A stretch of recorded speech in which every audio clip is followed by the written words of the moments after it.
Hello students, I welcome all of you to our chemistry class. Before move on to the session, I want to ask some questions to just recall which I taught in the previous class. My first question is, mention the type of elements based on their properties. You know, elements are classified into metals, non-metals and metalloids based on their properties. My second question is, give any two examples each for metals and non-metals. You can give examples for metals like iron, copper, and for non-metals, carbon and sulfur. My third question is, list some of the physical properties for metals and non-metals. The physical properties for metals and non-metals are physical state, hardness, luster, density and so on. Now we will move on to the next topic. Who would you thank for the gadget that you are using to watch this session right now? Yes, engineers. But there is a material that should be thankful to. I am talking about silicon. It is the second most abundant material on earth. It is a crucial component in electronics and computer chips.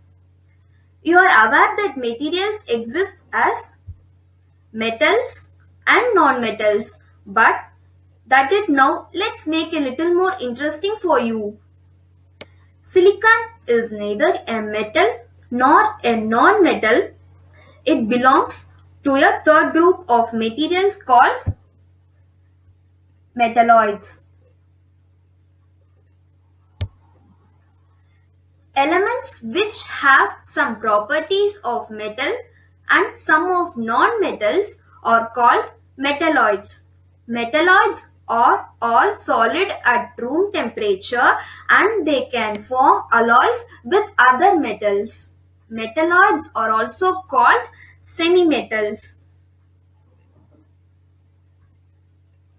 Silicon is not only the metalloids. The materials other than silicon that are included in the metalloid group are silicon, boron, germanium, arsenic, antimony and tellurium.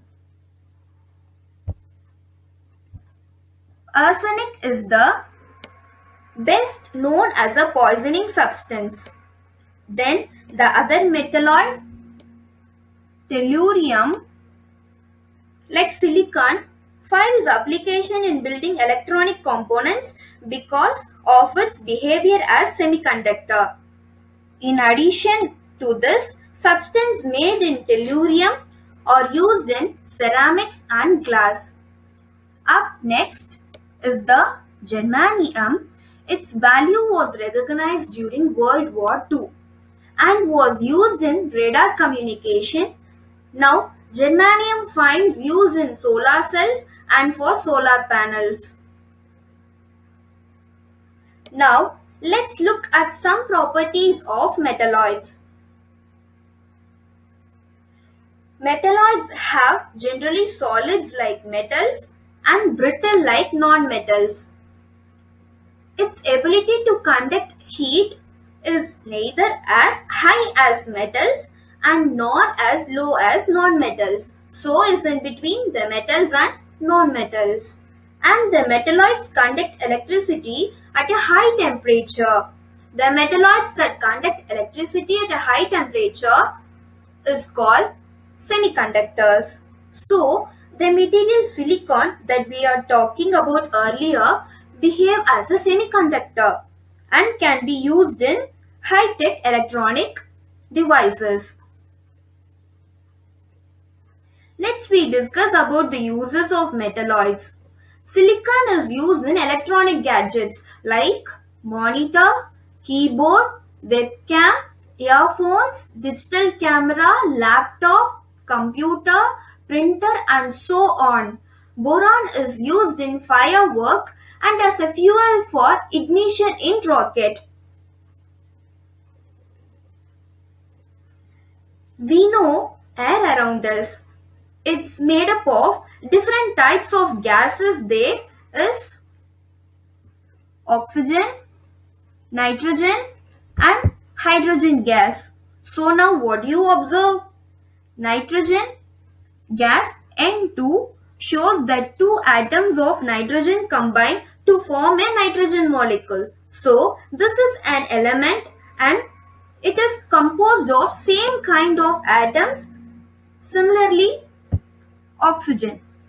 It in this shows that two atoms they combine to form an oxygen molecule. Since the similar oxygen molecules come together, they form an element as they are composed of same atoms. But now when you see water H2O, in this case there are two atoms of hydrogen and one atom of oxygen. In this case there are two types of elements. So what is this?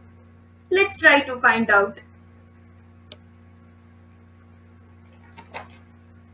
We have water and this is a water molecule H2O. Water molecule is composed of two hydrogen atoms and one oxygen atoms. So represented in a three-dimensional figure, there are these two represents two hydrogen atoms and this represents one atom of oxygen. So now what is the similarity between water and water molecule? Let's find out. Let's take one glass of water. See inside this glass of water. So what do you observe? You see that one glass of water is made up of number of water molecules. So one glass of water is made up of millions of water molecules. In this case, the water molecules come together to form a water. So we get a compound.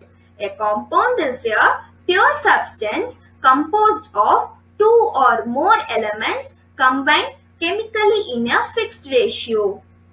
H2O. A water is H2O. In this case, we have two different types of elements. So, it is a compound composed of two or more elements, and in this hydrogen is bonded to oxygen by a chemical bond. So, the different two types of elements they are bonded by the chemical methods in a fixed ratio.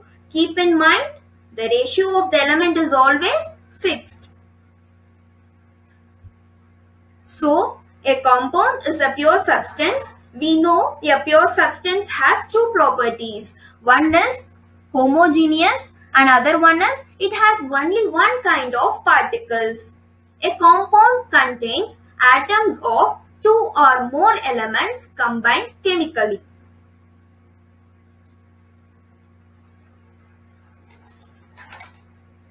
We know that hydrogen and oxygen they have combined chemically to form water. So we can only separate a compound into its constituent elements is only by chemical methods. So let's discuss about the classification of compounds.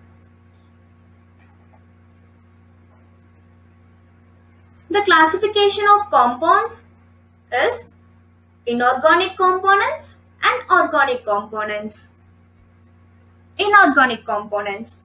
Compounds obtained from non-living sources such as rocks, water, weather, climate and natural events such as rockfalls or earthquakes and so on are called inorganic components. Example, chalk, baking powder, etc. Organic compounds. Compounds obtained from living sources such as human beings, plants, animals, bacteria, insects, mammals, trees, and so on are called organic compounds. For example, protein, carbohydrates, etc. Both organic and inorganic compounds exist in all three states of matter.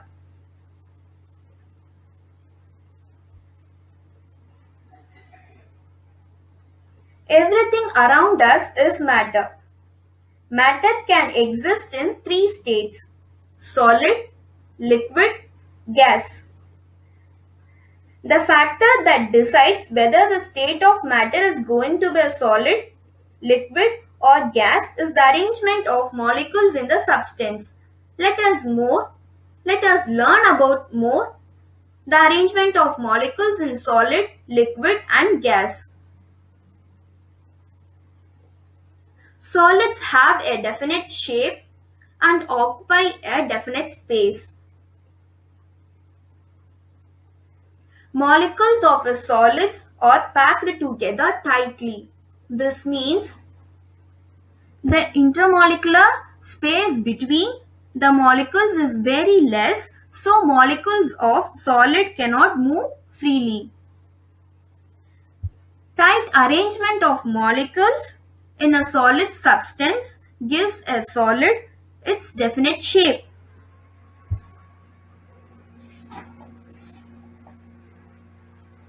Here, some important compounds that exist in solid state are tabulated.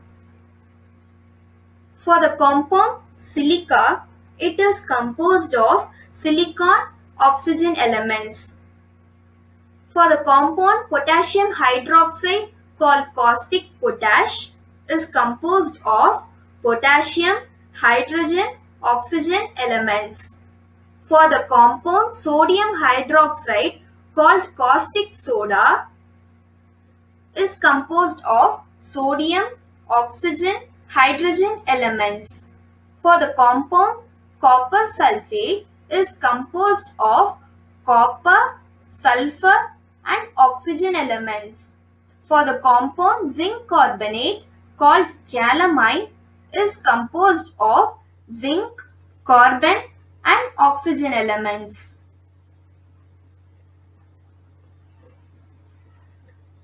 Coming to the liquids. Liquids occupy a definite space and do not have any fixed shape. The molecules of a liquid substance are quite close to each other but have a considerable amount of intermolecular space between them. Intermolecular space is more than solids. So, here are some important compounds that exist in liquid state. For the compound water, it is composed of hydrogen and oxygen elements. For the compound hydrochloric acid, it is composed of hydrogen and chlorine elements. For the compound nitric acid, it is composed of hydrogen, nitrogen and oxygen elements. For the compound acetic acid called vinegar is composed of carbon, hydrogen and oxygen elements. For the compound sulfuric acid is composed of hydrogen, sulfur and oxygen elements.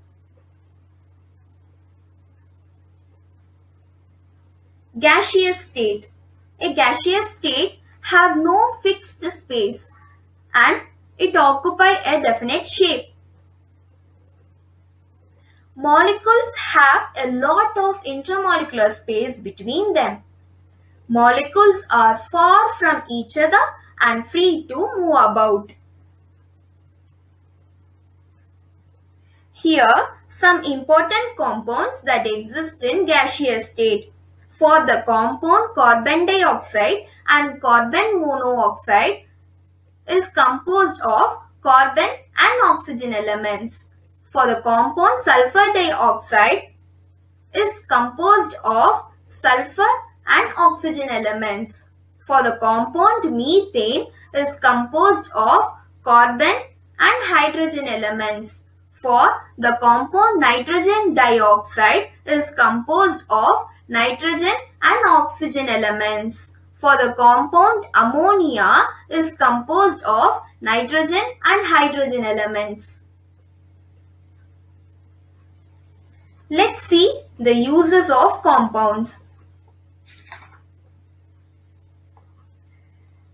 Let's start with water compound. Water is scientifically called hydrogen oxide. It is made from hydrogen and oxygen elements. Generally, it is used for drinking and cleaning purpose. Table salt, that is common salt, is a compound which is a mixture of sodium and chlorine elements. It is scientifically named as sodium chloride. It is used in essential component of our daily diet, preservating for meat and fish. Sugar. Sugar, which is a great source of sweetness, energy and carbohydrates, is also a compound. It is scientifically known as sucrose and it made for carbon, hydrogen and oxygen elements. It is used for preparation of sweets, toffees and fruit juices. Baking soda. Baking soda is used in various food items. It is also a compound and also known as sodium bicarbonate. It is made from carbon, oxygen, sodium and hydrogen elements. It is used for fire extinguisher and preparation of baking powder and preparation of cakes and bread. Washing soda. Washing soda is also known as sodium carbonate. It is made from sodium, carbon and oxygen elements. It is used for as cleaning agent in soap and softening of hard water. Bleaching powder. Bleaching powder is mostly mixed in water during rainy seasons. It is scientifically named as calcium oxychloride. It is made from calcium, oxygen and chlorine elements. It is used as bleaching agent, disinfectant and sterilization of drinking water. Quicklime. Quicklime is used at large-scale construction industries. It is also known as calcium oxide. It is composed of calcium and oxygen elements. It is used in manufacture of cement and glass. Slaked lime. Slaked lime is also one of the most compound in construction industries. It is scientifically known as calcium hydroxide. It is composed of calcium, hydrogen and oxygen elements. It is used in whitewashing of walls and also used in beada. Limestone. Limestone is also widely used in compound, is made from calcium, carbon and oxygen and it is scientifically named as calcium carbonate.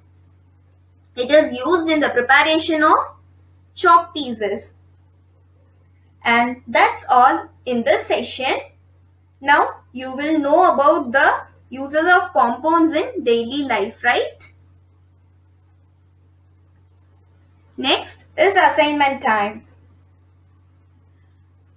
Give 2 examples of metalloids.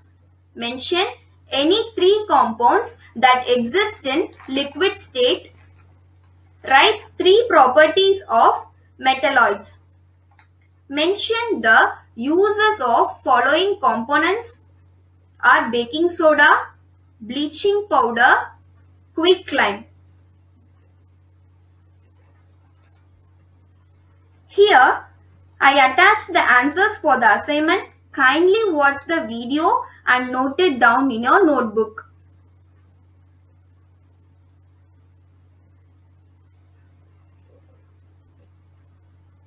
For submission, you have to submit the assignments in the Google Classroom. Go to classroom.google.com or download Google Classroom from Play Store. Click Join Class, type class code Q7T42XS and then click Join. Once you're done with that, and then submit the assignment in the Google Classroom. Thank you.